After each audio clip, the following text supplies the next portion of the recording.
Ini terkait dengan ilmu pengetahuan, dan Allah Subhanahu wa Ta'ala itu berbicara tentang ilmu pengetahuan itu dengan sangat banyak. Manusia diberikan oleh Allah Subhanahu wa Ta'ala berupa akal, yang dengan akal inilah manusia itu akan berbeda dengan binatang-binatang yang lainnya. Allah lah yang pertama-tama mensuplai ilmu pengetahuan kepada manusia. Allah berfirman, وَعَلَّمَ آدَمَ الْأَسْمَاءَ كُلَّهَا ثُمَّ عَرَضَهُمْ عَلَى الْمَلَائِكَةِ فَقَالَ أَنْبِئُونِي بِأَسْمَاءِ هَؤُلَاءِ إِنْ كُنتُمْ صَادِقِينَ. Setelahnya Allah Subhanahu wa Ta'ala menciptakan Nabi Adam, maka Allah Subhanahu wa Ta'ala memberikan bekal kepada Nabi Adam, yaitu berupa ilmu pengetahuan. Wa'allama Adam. Coba. Pada ayat ini Allah menggunakan wa'allama. Allama artinya mensuplai ilmu pengetahuan. Karena Allah itu alim, artinya yang maha mengetahui.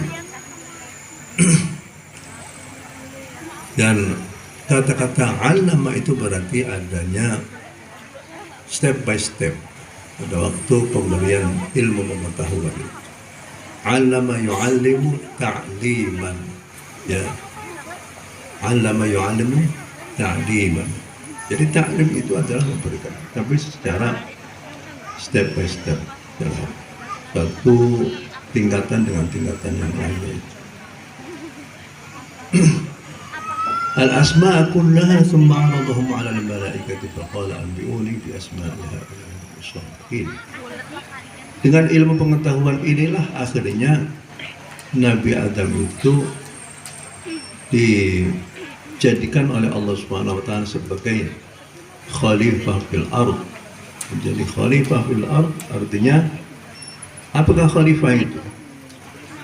Khalifah itu adalah yang menggantikan dari yang sebelumnya.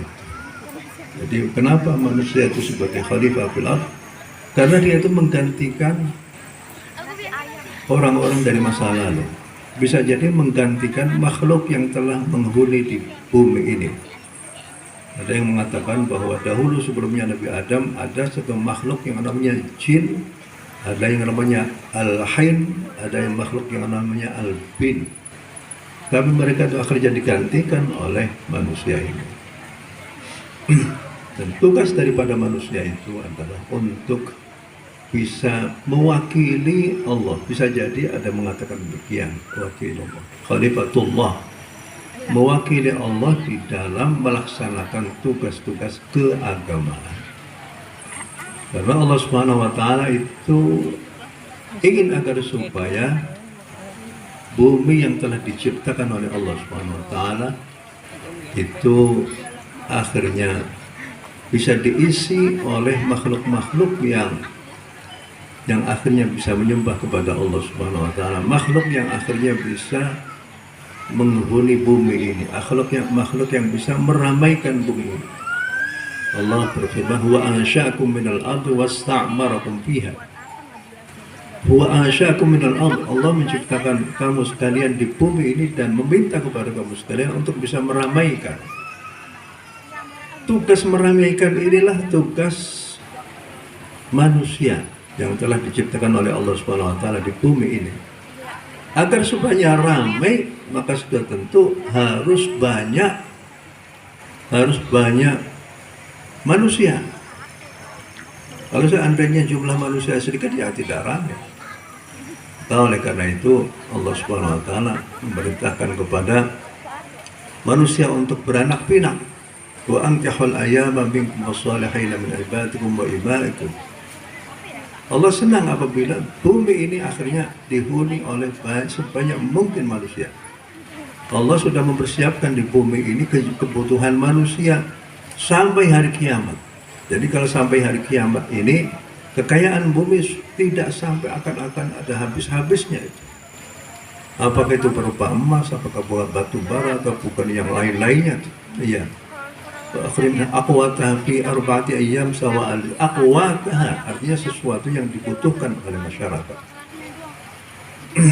Nah, untuk agar supaya orang itu bisa meramaikan bumi ini juga, maka diperlukan ilmu pengetahuan.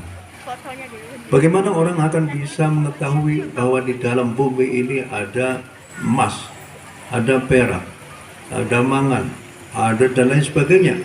Itu harus melalui ilmu pengetahuan. Oleh karena itu mereka yang mempunyai ilmu pengetahuan, mereka lah yang akhirnya bisa berjaya di dalam mengeksplorasi kekayaan alam semesta itu. Kita ini Indonesia mempunyai banyak sekali kekayaan alam. Tapi sayang sekali manusia Indonesia masih belum optimal menggunakan kekayaan alam ini untuk menciptakan satu kesejahteraan kepada masyarakatnya.